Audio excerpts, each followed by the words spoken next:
threw a plate of hot food at his cook's head in front of the entire kitchen. Then he laughed and called him weak. The staff froze. Nobody spoke. But what that chef didn't know was who that quiet young cook used to be. And when 2 Air Force helicopters landed behind the restaurant just hours later, everything changed. Drop a comment and let us know what city you're watching from. This one is hard to forget. Cameron Ruiz never complained. He clocked in, did his job and left. He wasn't flashy, didn't gossip with the servers, didn't argue. He just cooked perfectly. Sources were always right. Timing always sharp. Even the older kitchen staff admitted he had hands like a machine. But to Chef Maurice Heller, that didn't matter. Maurice didn't care about skill, he cared about control. The kitchen was his kingdom, and he ruled with volume, insults, and threats.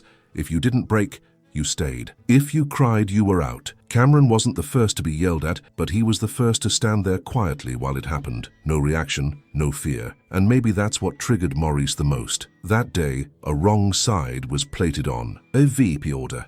Not by Cameron, but by another line cook. Maurice lost it, slapped the plate off the counter and grabbed a hot pan. Without warning, he hurled it at Cameron. The food hit the side of his head and shoulder, burned him. Sauce everywhere. The entire kitchen froze. No one moved. No one helped.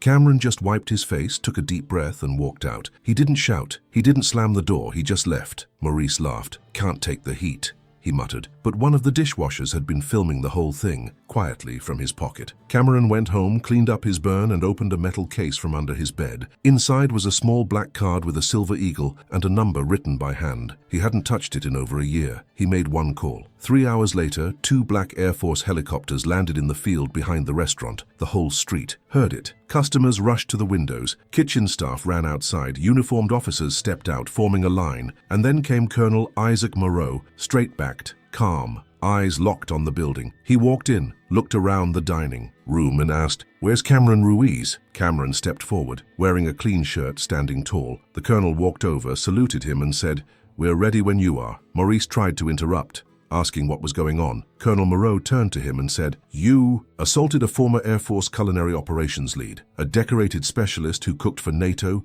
UN Command, and presidential delegations. You threw food at the wrong man." The restaurant went silent. Cameron left with the colonel, heading back to base to begin work on a new military culinary mentorship program. He hadn't planned on coming back, but this time he knew he wouldn't be treated like nothing. Chef Maurice? Within days, the video hit the news. The restaurant lost its partners. Staff walked out. The business closed a week later. If you watched to the end, comment the word respect, because it doesn't matter who someone used to be. What matters is how you treat them when you think they're no one. There is a story here on the screen that will also move you. Press to watch, you won't regret it.